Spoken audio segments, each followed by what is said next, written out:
everyone, I'm Captain Logan, and it's time for more forehead-inducing fun as we get into the season finale of Legends of Tomorrow here on Primetime Crisis. And may I say, this has ended up being the most contrived, full of conveniences, pointless season of television I maybe have ever watched. Did I enjoy things about it here and there? Yes, absolutely. Was I glad to get to see Sarah Lance in every episode? Yes, of course. Am I glad that she's probably going to stick around next season? Well, yes or no. Yes and no. I'm glad that Sarah is sticking around in this universe.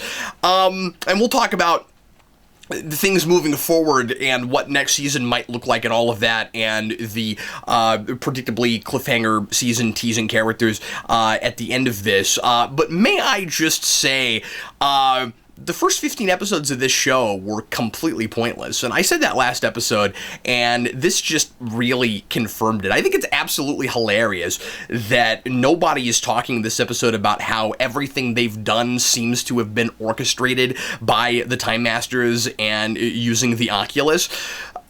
So they're talking about things they've done in the past as if they had their faculties about them, and like it counts as they're doing it, and like they've all had character arcs throughout the season, and anything that they've gone through doesn't really count, doesn't really matter. It seems like they've kind of been, reset. Well, not reset, because they remember everything, and so it affects them, certainly, but we act like there've been all these big lessons learned and friendships made, and I just think it's funny, and the friendship's okay, but I just think that it's odd that everybody was freaking out last episode. Oh, you mean nothing we've done was us? And this episode, it's like we're totally brushing over that, and like we've completely forgotten that this entire series so far up until this episode has been a you're not yourself episode, like we had so often in Smallville. And I couldn't believe that it went there. And now, this last episode, it did exactly what I thought it would, which is Vandal Savage gets beaten way too easily.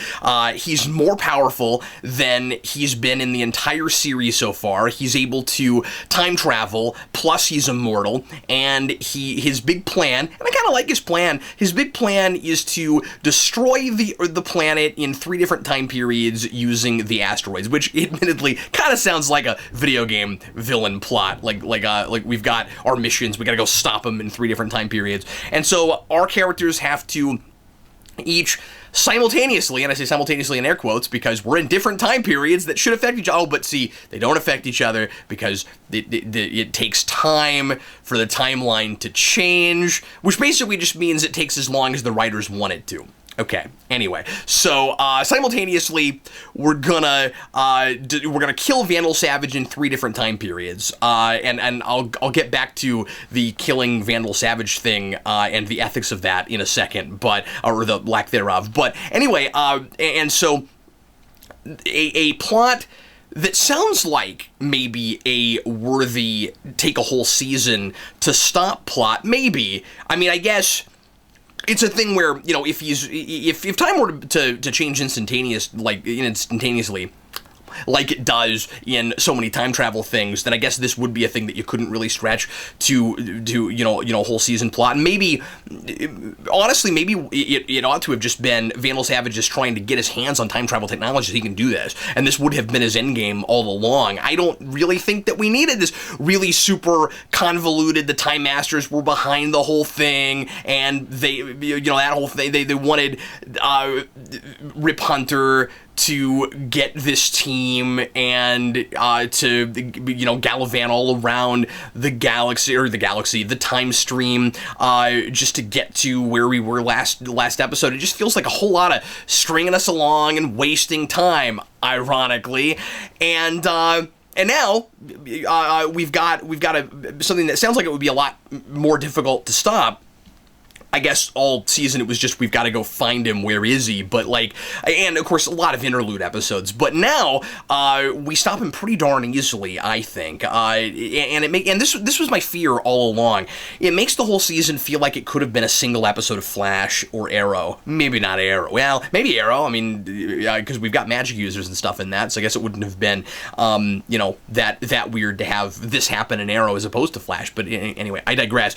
It feels like a single episode thing, and like it's a series because we decided to make it a series and we wanted it to be a team thing. And if we had really been character building and had character arcs for each of these characters going all the way through the season, where they were changing and growing and they felt like they were more mature and they'd really learned something and they're better people than they were at the beginning. Maybe some of them better, maybe some of them not. But I mean, if we want this to be a really optimistic show, and we've got Rory kind of turning into a hero and all of that, then yeah, it might have been nice. Then it might have made sense, to be a whole season of television. But as it is, with a couple of exceptions, I mean, I kind of like where Rory is at the end, but I don't know that we earned that. That feels like a light switch after he comes back from being Chronos. Where there is some place where he has decided now that these people are all friends and he doesn't want revenge on Cold, even though that was the thing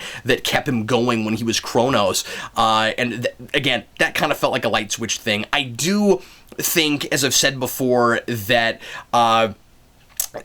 Palmer is more or less at least as much as you can expect on this show, a fully formed person by the end of this, and I like him now, and I think he could, dare I say, almost stand to have, I don't know if I want to go as far as to say he could almost stand to have his own TV show, but he could certainly stand to be the main character of this show, or some other, team thing. And anyway, so I mean, that's good. Sarah's starting to feel a little bit more like the Sarah I always knew and loved by the end of this. I still would like to see her become a time master and have her own ship. I still think that would be a really fun thing.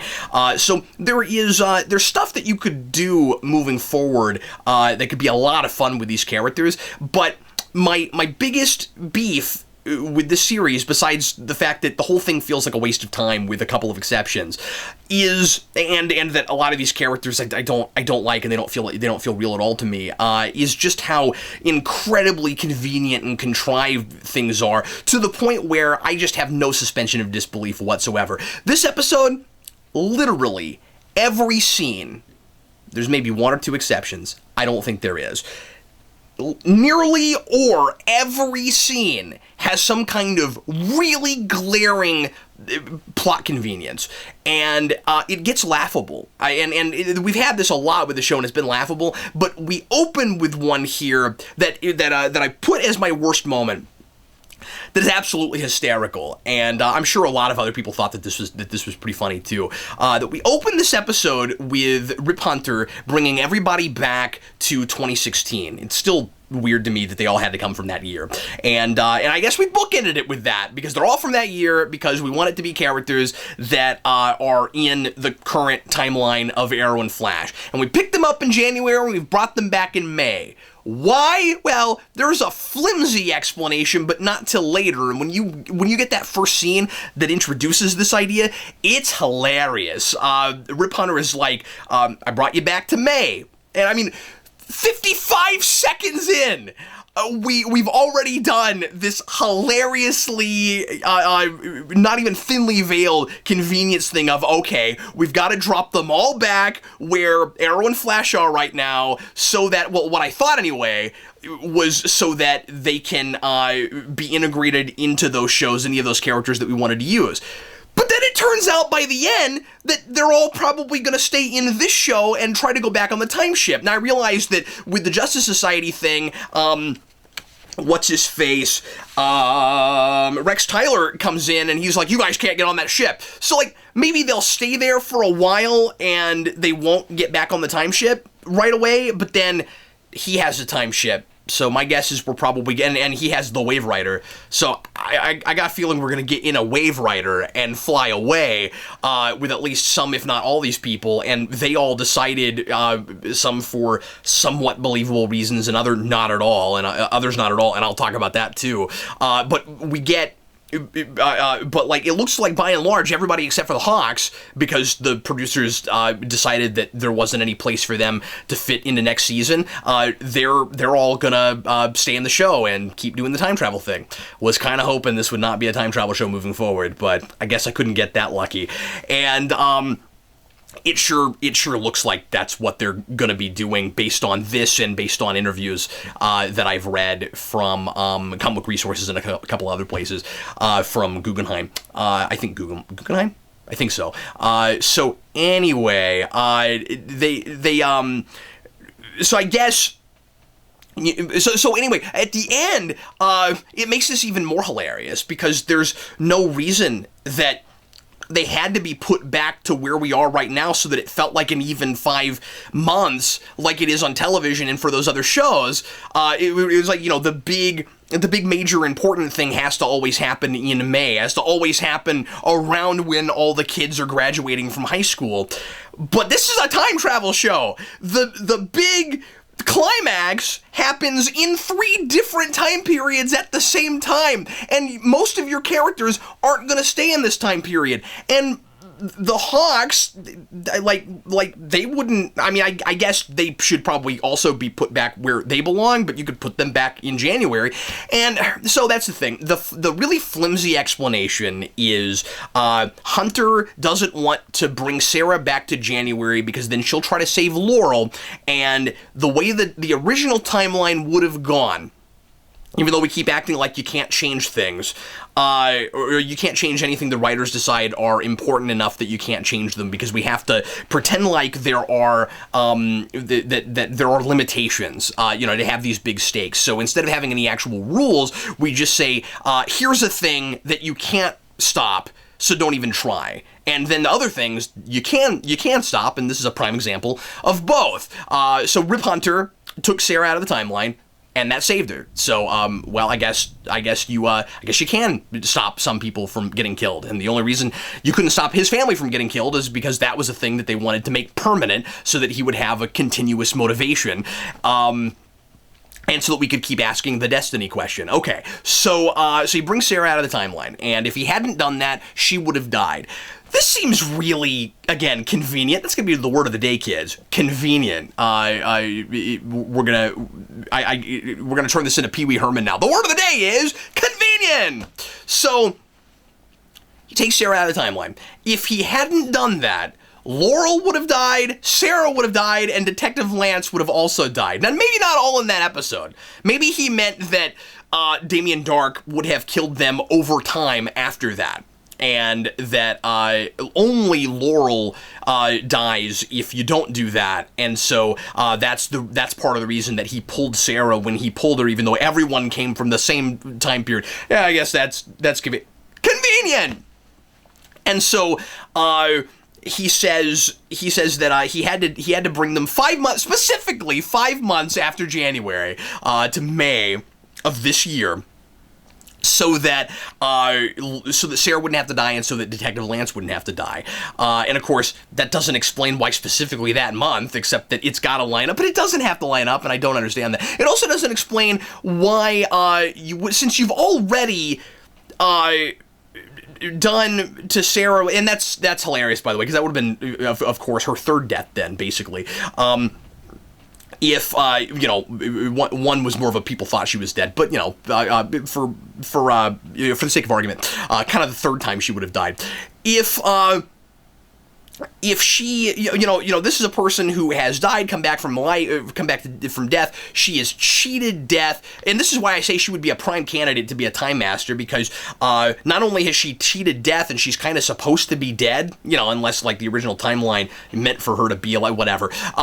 But also now we find out that she was supposed to die in the original timeline, and Hunter, even though he's always talking about trying to preserve the timeline, he has and I mean that's not fair. Because obviously with his family, he doesn't really want to preserve the timeline, except that it turns out that wasn't the original timeline either, and that wasn't supposed to happen, so then he could be trying to preserve the timeline once he knows that.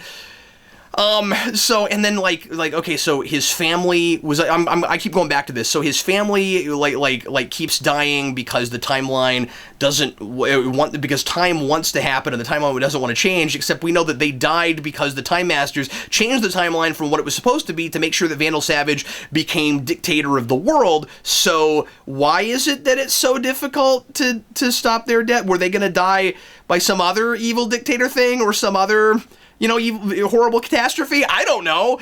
It doesn't seem like time really wants them to. Well, time does want them dead because the writers want them dead. Okay. All right. Well, these writers are sadistic and cruel because they want Hunter's family dead. And they're not coming up with any believable reason that they have to keep dying. Tell me what I'm missing. So anyway, so Sarah would be a prime candidate for a Time Master. He took her out of the timeline. If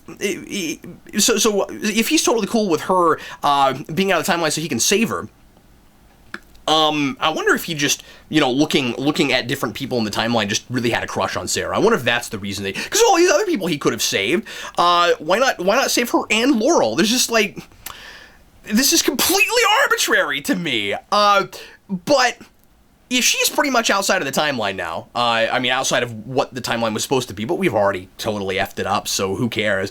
Then why not take the rest of your team and put them back where they belong, and then either take her with you, and you guys could gallivant around the galaxy together, in the timeline together. She seems to be a pretty darn good pilot. Like I said, she'd make a great Time Master. Why don't you do that, or bring her 5 months to, if it's got to be 5 months. Anyway, so that whole thing is absolutely ridiculous. Let's go through some notes, shall we?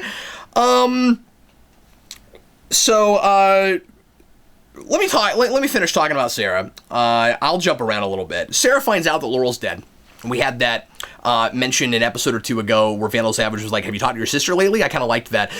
She seemed a little bit more surprised by it than maybe she ought to have been with that because, he's taunting her and stuff. And it seems like maybe she should have had a realization. Oh, that's why he asked about Laurel. And you don't have that. I've only watched this episode once, so maybe I read this scene wrong.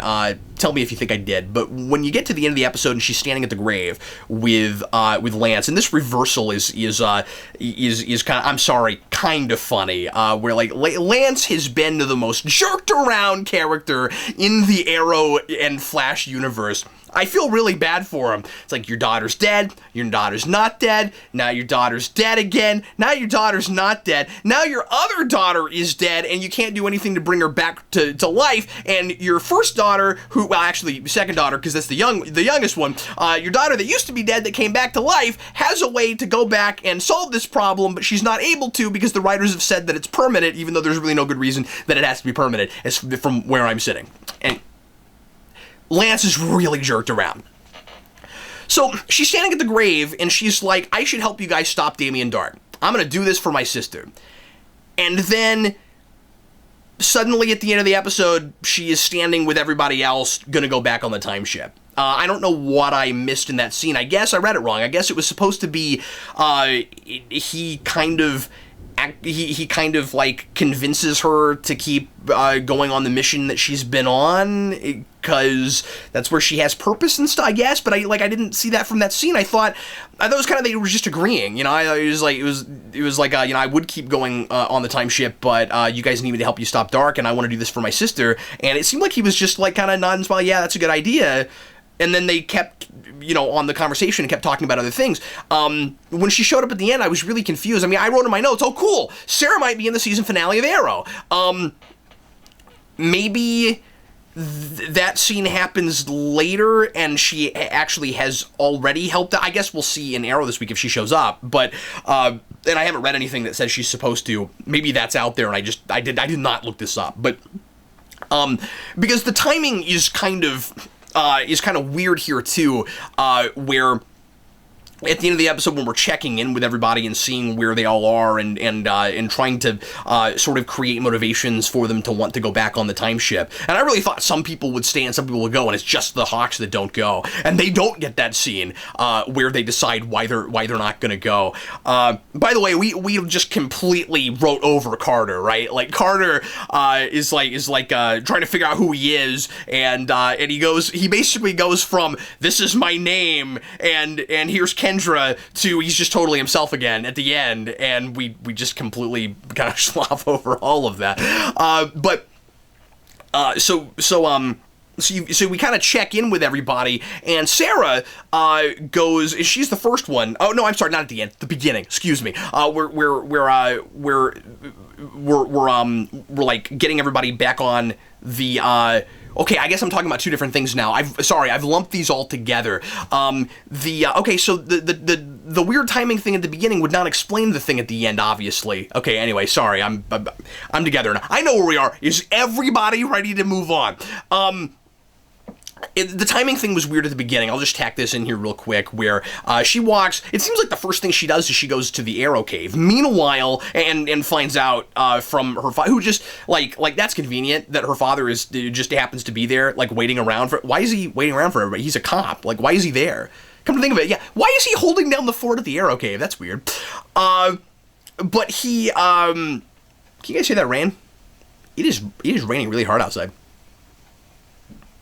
I like the rain. Anyway, and so like it seems like the first thing she does is go to the arrow cave. Everybody else that we check in with, though, they seem to have been doing what they've been doing for at least a few days, and then here's another of the most ridiculously convenient things that happens in the episode. I'm sorry, I know I'm jumping around. Everybody shows up to the site of where the time ship dropped them off at the same time with zero explanation as to why they all picked that moment.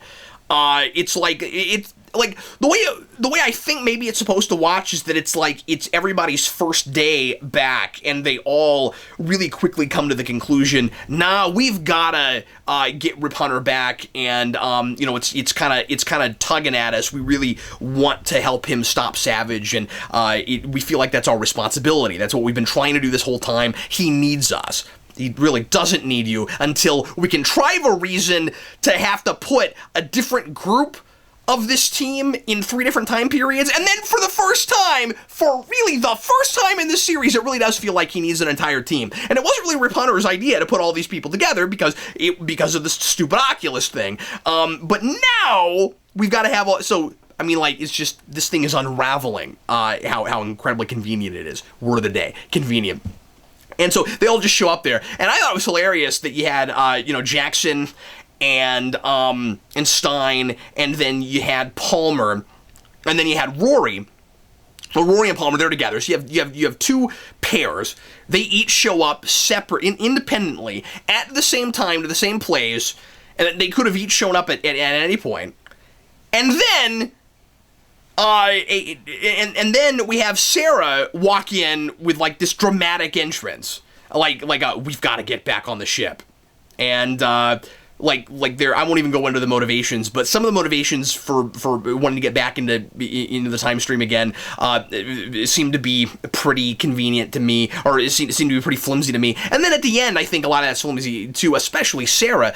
But so I'll go back to the end again. I don't know if I don't know how much time has passed when they go to Rip Hunter and decide that they want to continue traveling, but it can't be very much time, so I kind of doubt, because like he's just kind of waiting for them, like anybody that wants to come can come, anybody that wants to stay can stay. I'm not really sure that enough time has passed that they could have dealt with Damien Dark, so I guess it's possible, and again we'll see with Arrow this week, I guess it's possible that Sarah takes care of that threat that I'm sure will also be defeated in one episode much too easily, just because both of these threats are really similar, right? Where you have Vandal Savage, who we're just stringing things along. We're constantly trying to find him. We beat him, but then we tack on some kind of twist so that he's not actually beaten. And we do that with Damien Dark too. Damien Dark, it's worse because he just seems to be toying with people for no reason, and are at least with the time ship, they have technology that is advanced, and they could maybe actually go up against Vandal Savage, and they've got a lot of people with superpowers, and they've got the knife that can kill him. And in Arrow, yes, I'm saying with the villain plot, Legends is better than Arrow. Nobody freak out. I'm not saying like by a lot or anything. And then But then with Arrow, you've got people with bows and arrows up against a guy with magic who can telekinetically move things with his mind and do anything he wants to. Anyway, I'm just tacking that on because I don't get to talk about Arrow anymore, and that whole thing has been hilarious. So that threat is going to get beaten, I'm sure, far too easily, and through the most contrived means ever. And we have that kind of here too, but I imagine that'll be worse. Anyway, what else should I talk about? There's a whole bunch of things. Just every scene, some kind of big giant convenience, making it impossible for me to care about anybody really, or being afraid for anybody. And we keep having people win because the script says that they do. Let me try to find it. We've got that thing that we always do where somebody, I know what it is. We've got that thing, and we do this almost every episode, where it's not through ingenuity or through a character's unique perspective, where one character figures out everything, and it's like, Eureka! You have that moment. Stein does it here, and it's always I'm talking about something else, and I can't believe how much we rely on this device. Nearly every episode. And this is the worst of them, I think. Stein goes third time's the charm. This is so 60s Batman, but not in a tongue-in-cheek, intentionally corny sort of way. He goes 3 times the charm. Wait a minute. I'm giving a Batman voice. He doesn't have. He's like 3rd time's the charm. Wait a minute. 3. I know 3. That number. I know what. It's like cause and effect. It's like TNG cause and effect. The end of that episode with Data with the number 3. I know what Savage is planning, and just because he thought of the number 3, he knows that Savage is going to try to destroy the Earth in 3 different time periods with the 3 different asteroids. Now, I could see everybody in a room, and all you have to do is write this naturally, right? I could see everybody in a room going, okay, he's got a time ship. We know about the Thanagarian thing. We know that there are 3 asteroids, and we know that that's how the Hawks get their powers. What might he be trying to accomplish? And I could see them coming to what they think is a likely inevitability. Okay, this is what he's going to try to do. And then hope they're right and go try to stop it and turn out to be right. And then that would be all of our heroes putting their minds together, using, again, their unique perspectives and their unique skill sets, and getting us there. But this is just arbitrarily picking a character and having him in the moment go 3, wait a minute, I know, and that's not compelling. There's nothing about that makes me go, wow, Stein, good job. I'm so, but no, it's lazy. It's really lazy writing, and that kind of thing drives me absolutely up the wall. And that combined with all the other incredible conveniences in this episode makes this just even more incredibly unbelievable and far-fetched and ridiculous than really anything else in this season. It looks great. I mean, let me just throw that out there, that this is a fun, exciting episode with all of its drama deflated because none of its characters feel like they're actually... They all feel like they're being moved around on the chessboard, that they were really being moved around with the Oculus, but by the writers in the show. But, I'm not surprised or anything. I'm just reporting what I was watching. So, we couldn't kill Vandal Savage in 15 episodes, and we're constantly wrestling with the ethics of killing anybody, and that's never talked about in this episode. We find him in 3 different time periods, we stab him, and we set him on fire, and however he was killed the third way, and we brutally murder him. And I'm not saying that I necessarily disagree with doing that. He's going to destroy the Earth. What are you going to do? But Kendra doesn't hesitate. She had the chance to do the same thing a couple episodes ago and didn't take it. Why? Because it had to round out to 16. That's why. So he's beaten too easily, just as I expected. A couple of things that suddenly pop up here because maybe we want to explore them in later episodes that happened here just because we didn't establish them anyplace else, and now blink light switch we really want to deal with. One of them is transmutation with Firestorm. All of a sudden, he figures out he can transmute things. Why now? I don't know, but he suddenly decides to start trying to do that. And I remember talking to Steve when Primetime Crisis was live several episodes back, when he was like, the transmutation thing, it'd be a good thing to introduce now. Some episode where it seemed like it was a good idea to introduce that.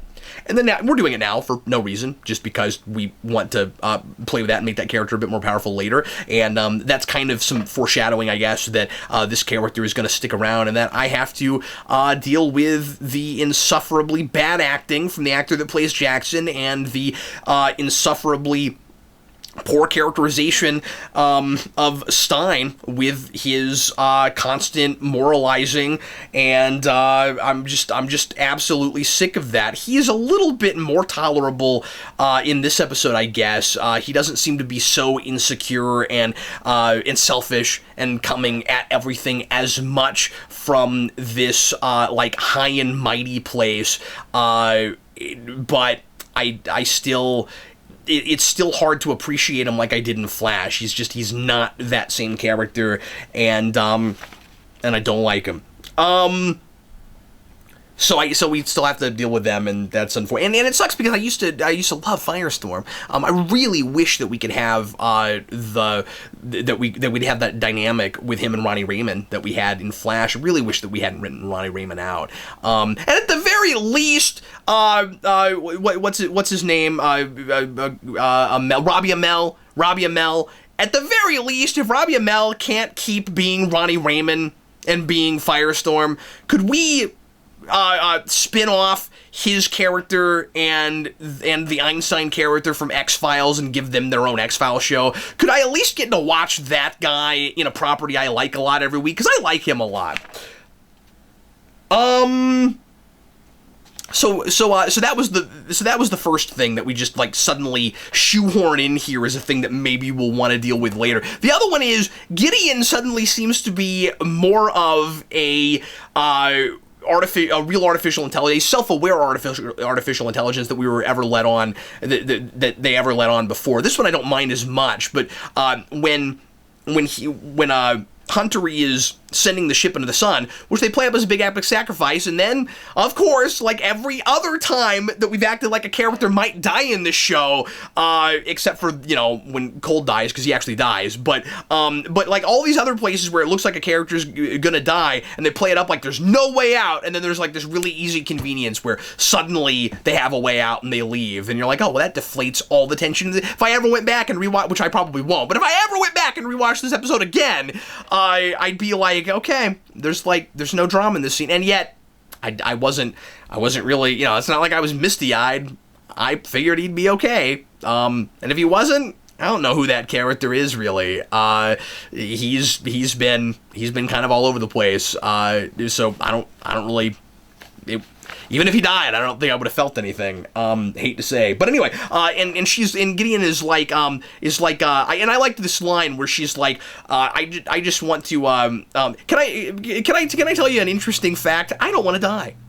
And then I guess he's like more compelled to save his own life because Gideon doesn't want to die, I guess is supposed to be the thing, but it seemed like he had a pretty easy way out, so I don't know why that ever had to be a big self-sacrifice moment. And then right before that, he goes unconscious and either visits the afterlife for a moment and sees his family or has it in a dream sequence. Either way, and this happens all the time in these kinds of shows, whichever one of those two things it is, it's just a big giant waste of time because it's not revealing anything about his character or progressing anything forward, except I guess maybe his just coming to terms with when he wakes up with the fact that he still can't save them. But I mean, we've already been doing that. I don't know. You don't need that moment. It feels kind of pointless and gimmicky. And we don't know those characters. We don't know anything about his wife and daughter. They're just, cardboard cutout wife and daughter. Go. But at least I didn't have to live through a ton of flashback sequences with them, because the only thing worse than people motivated by cardboard characters that I never meet is actually meeting them and seeing that they're as cardboard as not knowing anything about them is. That's worse. So anyway, I guess she is kind of self-aware, and maybe we'll do some interesting things with that in this series moving forward. Rory is allowed to, at the end of this, to go back to 2013 and talk to Cold, and Hunter risks his maybe telling Cold that he's going to die and win, and that could mess with the timeline, but he doesn't care because he took Sarah out of it, etc., etc. And I don't know why he's okay with doing that when he's not letting Sarah go, but I guess it's because he doesn't want Sarah to die. Anyway, I don't know. So I don't really know what the point of that scene was anyway. I guess just for Rory to get to tell Cold how much of a friend he is, because he never really got the chance to do that, I guess, was the point of that. I think it was just to get him in this episode, right? Like, it was just so that we get Captain Cold in this episode. I actually really expected that he would get brought back somehow this episode, and he didn't. And that floors me, honestly. Like, Captain Cold has to show back up in Flash. I really don't see them keeping that character dead. But I guess they might, but I kind of doubt. It would be really bizarre for Rory to continue in this show and for Captain Cold to be a dead person. A lot of people would have said a couple years ago, who's Heatwave? And but then weirdly they've made him again for this show, for the standards of this show, if there are any. Rory is a more interesting and compelling and fun character than and less one note than Captain Cold has turned out to be, which is kind of sad. I don't think anybody expected that. And then at the end we get the Justice Society thing. So that could be cool. I don't know what that means. I think it's funny that Rex Tyler shows up and make a big deal out of Justice Society at the end. And of course, the superhero team you always think of when you think about the future is the Legion. And I kind of expected I would have expected if there was going to be another superhero team brought in here to be Legion. And I think that's, especially with all of the extraterrestrial talk all of a sudden with the Thanagarians. Because of course, there's alien characters in that team. But I mean, we can broach that with Justice Society also. So I mean, I'm a little surprised that we're doing that instead. I wish if we were doing Justice Society, we could make it not a time travel show. And are they going to be a Justice Society from another time period? Are they from the past? Are we going to do kind of a Flash Earth 2 thing where we introduce Jay Garrick, even though it's not really Jay Garrick? I won't get into that. And make it look sort of like a future city the way the past would have imagined it. Like, might we would do something like that with the Justice Society where they actually come from an earlier time period. I hope they're not from the future. That would just be kind of strange. Like it would be great if they were, the first superhero thing, but then why wouldn't people be talking about them, I guess, is a thing, because we kind of act like Flash and Arrow are the first superheroes in this continuity that anybody is aware of. So there's that. So I don't know. It'll be interesting to see where they're from and who's on their roster. It's apparently been debunked that Green Lantern is going to be there. You'd really think that they bring him in at some point. But maybe with movies and stuff, they're not allowed to for some reason. I don't know. But I'd imagine Dr. Fate. And then, like, you'd think that doing Justice Society, maybe the Hawks would be more involved. It's weird that that the producers have been like, yeah, we didn't really have anywhere to fit them in next season. And I'm like, but Hawkman is a Justice Society thing, is he not? So I don't know what that's about, but I have no idea what they're doing with them and with that, with their plans for that plot. So I guess we'll see. As far as the villain goes, Guggenheim is saying the typical, he's going to be much bigger than than anybody we've ever done before, and it's going to make you say Vandal who? And yeah, I hate to break it to you, but I think people are probably already saying that. So anyway, best moment this week is the intercut action between the 3 time periods with fighting Vandal Savage. That all looked really good. Never mind the silliness of it's all happening simultaneously, but it's in different time periods. There's some spectacular action in that. A lot of really cool looking Firestorm stuff in this. A lot of really great Hawk stuff in this. I think it's funny that, and I like this, I think it's great that the wings sprout out of the back of whatever Kendra is wearing, and she doesn't, like, have holes in it or anything. It just, like, the wings always sprout out, and we never talk about it. It's just super comic book. That cracks me up. Worst moment is that thing at the beginning where Hunter brings the team back to the time it is now, because it has to be May, because it's a January to May show, even though it's a time travel show.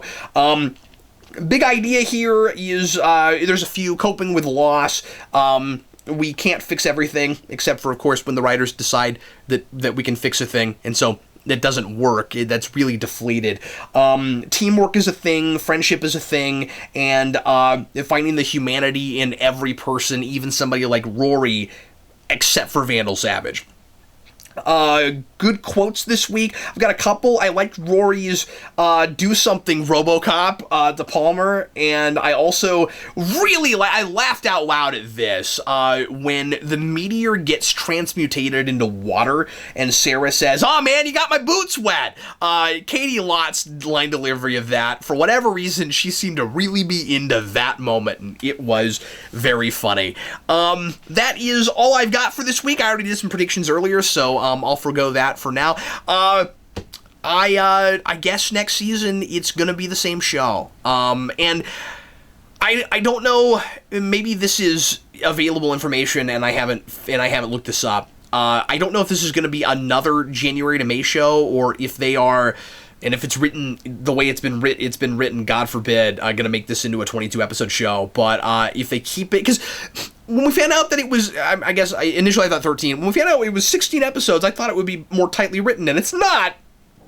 And then we just got really lucky that we didn't have to sit through another 8 or 10 episodes. But I hate to say that, but it's just... This is not a great show. So I don't know if I'll get a long reprieve and it'll be January before we're watching the show again, or if it's going to come back right away. But I do know that they wanted, that Warner Brothers, or CW wants to do a giant crossover between all the shows and do that in December. So that could be the big lead in for the new Legend season, or we could be half in the middle. That's redundant. We could be in the middle of the Legion season, or the Legion Legends. I should wrap this up. The Legends season at that point. So I don't know. I guess we'll see. I was really hoping, because they're still talking about how this is supposed to be like a rotating roster of characters, but it seems like most of these guys are coming back next season. So maybe some of them will be there for a minute and kind of get written out, and we'll replace them with some Justice Society characters and stuff. I don't know. I guess we'll find out. Anyway, everybody, thanks as always for watching. Sure appreciate it. Leave your comments. Let me know what you thought of this episode and the season on the whole. And in the meantime, I'm Captain Logan, and I will see you again in a few months. Either way, thanks again for watching.